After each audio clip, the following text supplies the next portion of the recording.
Once again, good morning. So our gospel this morning talks about our performance in going to the church. Sometimes, mawithhold ta sa atong mga personal nga mga problema, di ta makasimba tungod sa mga butang atong gihatagan og mas bugat nga bahin sa atong kinabuhi nga murag mas importante kaysa atong pagsimba. So in Ephesians 2:19 to 22 talks about the household of God built in upon the foundation of the apostles and prophets, with Christ himself as a capstone. Through him, the whole structure is held together and grow into a temple sacred in the Lord. In verse 22, in him you also being built together into the dwelling place of God in the Spirit. So kita kabahin sa gi-built-in nga simbahan nga gipasuka diha sa foundation nga mao si Jesus Christ. So, simbahan, church, which is the body of Christ, work together in order to spread the good news. So, muna nga atong Psalms response kaganiya. Work together in order to strengthen the faith of every member. So, nothing will be left behind. So, kitang tanan magkahiusa kung kinsay nagmaloyahon atong tabangan para mahimong himsog diha tubangan sa Ginoo. O para usab, there is division of labor para mapagaan ang atong function diha sa atong iglesia. So, dili kay ang magwali pa, maupay magadto sa mga kabalayan para magpa-partake sa communion. So murag mabugatan ang usa ka in charge niini kung ingani ang dagan sa atong iglesia. So para mapagaan ang atong buluhaton, so dadoy division of labor. So para kini ang smooth ang atong dagan sa kini ang iglesia. So dili kalikayan nga managlahi ang level sa atong pagtuo. So magdepende na sa atong response sa mga pulong atong nadawat o nabati sa matag simba nato, matag panagtigom. Nagkalain-lain usab ang atong gasa. So naay usa ka tawo nga maayo siya mo kanta, maayo mo istorya. So nagkalain-lain ang atong gasa. So kinahanglan nga mag-function ta properly sa gasa gihatag sa Ginoo kanato. And then kay nagkalain-lain man ta og mga gasa, nagkalain-lain po ang atong gitawag og strength og atong weaknesses, nagkalain-lain usab. Og mausab nga nagkalain-lain pod ang mga pagsulay nga gikatagbo nato matag adlaw. So mo na ang kini ang diya sa iglesia nga kita managlahi apan kinahanglan atong kini ang emphasize o emphasize nato nga naagid kanunay ang kini ang pagtinabangay. Pag kini ang lift up sa mga tao nga murag nagmaloyahon. So ang pagdinasigay, pagdinaitay mao ang gikinahanglan sa iglesia para kini mutubo pag-ayo. So in the secular setting, uso ang panultihon nga to see is to believe. So muni ang kuan gid sa mga tao sa kalibutan nga ihara mo tuo kung nakaipakita nga ebidensya, proof nga muni ang hitabo. Kay uso masad ang kini ang magbuhat-buhat pog istorya muna sad nga dali mo to ang tao kay daghan na karon mga fake news. So muna sad nga uso pod ang to see is to believe. Bisan gani sa issue sa COVID kanang vaccination, so daghan kayo mga istorya uban mahadlok na lang. Bisan mga pastor wa ta kabalo kung unsa gyud ang tinuod, kung kinsa gyud tinuod ang nagsulti mahitungod sa vaccine. So ang Ginoo ray nahibalo na ni magpagiyata sa Ginoo kung unsa ang angay na tumuhaton.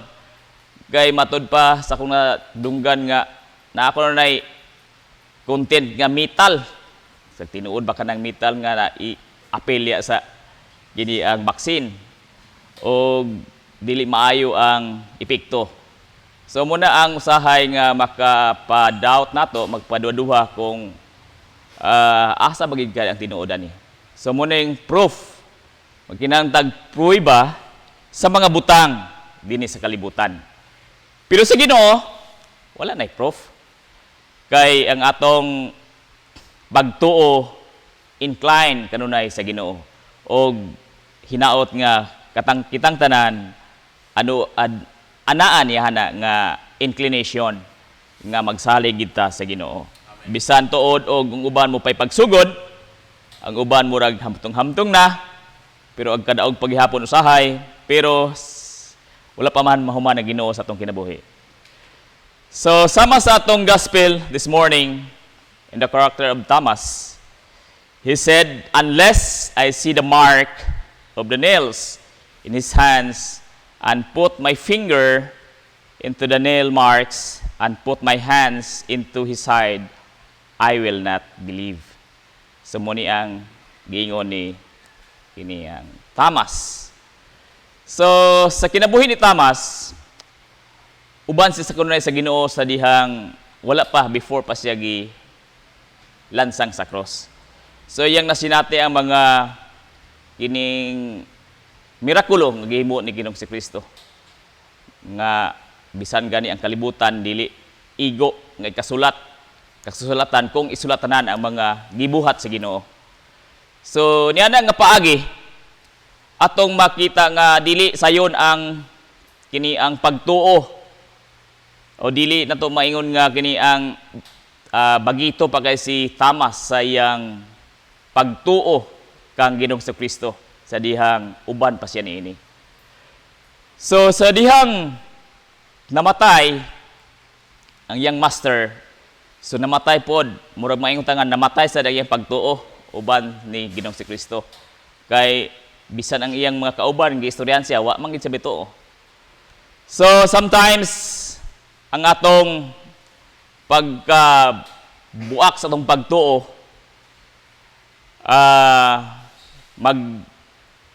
depende ni sa atong kini ang giun sa nato pag hold ang atong kabalaka, atong mga discouragement, kung hopeless na ta kayo.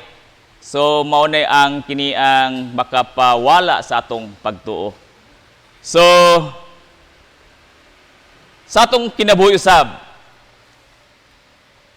maparehas ta gyapon sa kinabuhi ni Tomas nga sa mga milagro nga gihimo sa Ginoo sa atong kinabuhi, sa mga pag-atiman, sa pag-provide sa Ginoo sa atong mga panginahanglan sa matag adlaw, paghatag niya kanato og bayang panglawas, sa pag-graduate nato, sa tanan nga mga accomplishment nga gibuhat sa Ginoo, mahimo nato ning malimtan nga ang Ginoo din naghimo niini.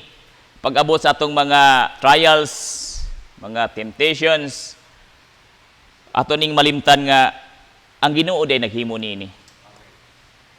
So kinahanglan nga focus ta sa atong pagkakristohanon nga ang pulong sa Ginoo mugamot gyud sa atong kinabuhi. Hinoon kay namatay emosyon. Murag walay tao nga dili ulipon sa emosyon pero makontrol ato atong emosyon.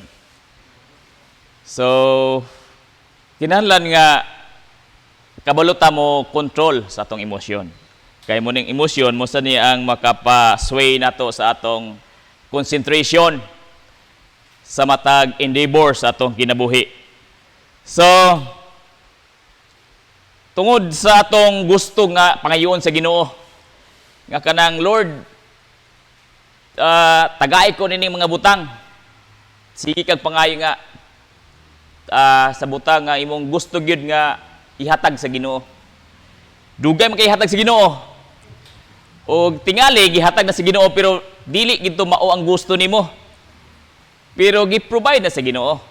Tingali kung Lord, tagay ko og kini ang motor na bike lang imong na goan na poses nimo, so wala gid gitubag sa Ginoo ang imong gipangayo, pero nana kay magamit nga transportation. So gitubag sa Ginoo dili sa level nga imong gusto. So muna ang kini ang usahay nga fixed ta pagpangayo sa Ginoo, pero wala ta to na hibalui nga unsa kahay mga kini ang bunga kung ihatag sa Ginoo ang tanan nga atong ipangayo sa atong gusto nato nga bisan og dili maayo para kanato. So usahay mo na ang atong kini ang nature kung kita mangayo sa Ginoo. So muna ang isa nga makapadiskurahe nato diha sa atong pagpangalagad sa Ginoo. Nya makumpare nato tong kaila nga tong akong amigo mo si simba pero ni asin suman. Ako nun danhi nga grabe nga simba wa may kuan. So ay nga na dayon makumpara dayon imong kaugalingon sa uban. So dili diya magsugod ang atong pagduwa-duha na dayon. So kinahanglan nga ato ning bantayan sa atong kasing-kasing kining mga butanga. Okay, sa moment nga mabot na sa atong kinabuhi, ato lang tan-awon ang mga butang nga gihimo sa Ginoo sa atong kinabuhi, diya sa atong pamilya, sa atong mga trabaho, ug sa mga nagpatigayon nga nag-asinso. So diha nato taon kung gibiyaan ka bagid sa Ginoo. Tingali na ay gusto ipaabot ang Ginoo, mensahe sa Ginoo sa imo o sa ato. Kaya di masag exempted ini. Tungod kay dili kalimod nga suway gihapon sa mga kabubuton sa Dios. Kung giubanan ta sa Ginoo kaniadto, walay rason nga biyaan ta niya kung kita magmatinud-anon kaniya. Dili man gani biyaan sa Ginoo kanang wala nagmatinud-anon, kita pa ka nga nagmatinud-anon. So mo nang atong timan-an para dili ta madiskurahe sa mga kini ang kinabuhi ba. Pero na sa tong una-huna ra nato na nagtrabaho nga wala man gid tiyali ko gi pasagdan man sa Ginoo. Nara na sa tong una-huna. Ang Ginoo sa kanunay uban kanato. So ang pagkamatinud-anon diya sa atong mga ministry. So kita mga workers nasa ministry, unta nato ang pagkamatinud-anon sa kanunay. Ay noon, wa pa manggintay ngon nga kini ang mature na gigayo diya sa atong mga ministry na pamantas sa pag-journey niini. So kinahanglan nga atong tun-an nga mo-mature ta sa atong mga ministry. Bisan gani dadtong mga niaging Domingo, wa man gani ko nakasimba. So pamalandong ko nga pasaydo ako Ginoo kay saon nga kini ang kay usaha sa imong i-justify bang gagawin nga pangalagad man gyapon ning ako pero gawas sa simbahan. So dili ta mawad-an og kini ang justification ba, pero ang importante nga atong pagbuhat diha sa mga tawag nga gipiyal kanato diha sa iglesia. Sa mo nang kuan, muna ang kini ang angay nato nga mga bantayan isip mga ministers nga nay mga butang nga murag atong gituhuan nga okay ra ni. Okay ra ni kay kuan mangyapon ni kining pagserbisyo mangyapon. Pero kung atong ibaylo ang Ginoo sa atong pagserbisyo sa uban, so murang dili na okay. So muna nangay ko og kini ang pasaylo sa Ginoo tungod kay akong na-realize labi na sa paghimo na akong reflection nga dili ba ito akong gibuhat. So kinahanglan nga mahinay-hinay natong conquer ang mga what if sa atong kinabuhi. What if, daghan tayo mga what if. Labi na kini ang financial nga bahin sa atong kinabuhi. Kung maghatag ko, Lord, og akong tithes, unsa ba kay akong, wala naman ko'y palit sa akong gikinahanglan. So muna ang atong mga kabalaka ba? Labi na kung kini ang dagang kag utang, pagsweldo, wala na, gamay na nabilin. So muna ang mga kabalaka nga mabot sa atong kinabuhi. Mga what if kung mahitabo. So we must believe that in Christ we are secure. Amen. So diya sa atong gospel niya dong pag-bless sa atong mga kining balay sa Matthew 6:24 to 34 nga dili manggali mabalaka ang mga langgam silang pagkaon nga wala silang nagpugas. O sa mga tanom, di mabalaka silang isapot. Pero gitagan sila sa Ginoo sa kiniang pagkaon silang isapot. Kita pakaha nga mga anak sa Dios nahibalo ng daan ang Ginoo sa atong mga gikinahanglan. Ang iya lang nga unahon nato ang iyang gingharian o pagamatarong. Ang tanang mga butang iyang ikadugang kanato. So mo ni ang kiniang balansi nga kinahanglan atong mahatagan o gimbug aton ang atong mga pagkinabuhi sa matag adlaw. So faithfulness sa atong matagtawag. So bisan og nata sa problema dili unta apektuhan ang atong tawag diya sa mga problema. Diya sa atong kahayahay. Nay uban nga nausahay sa atong kinabuhi nga o dili magha sa ato diri nga kung ayahay murag dasig kayo sa pag-alagad sa Ginoo. Pero kung nasa kini ang problema, so nagmukmok, dili na mo simba kay puno sa problema. O balisad, kung anayas kahayahay, dili na simba kay hayahay naman. O kung may problema, ayaw pa mo simba kay puno sa problema. So bali. So naanay sa duha na sure gid nga naanay sa atong mga kinabuhi sab. So bisan asa din kinahanglan nga permanente, unwaivable ang atong pag-alagad sa Ginoo. Sa katapusan, in our church, we must work as one. Dili ta mag-iyahay, so we work for the glory of God. As a part of the body of Christ, we must function well. Tangtangon nato ang atong mga unbelief, mga pagduwa-duha, tungod kay dili ni makapahimuot sa Ginoo. Itudo na nato ang atong pagsalig sa atong Dios kaysa ingon ini atong gimantala ang maayong balita. Kaya ang atong response sa Salmo karon, go out to all the world and tell the good news. Maayong buntag sa tanan.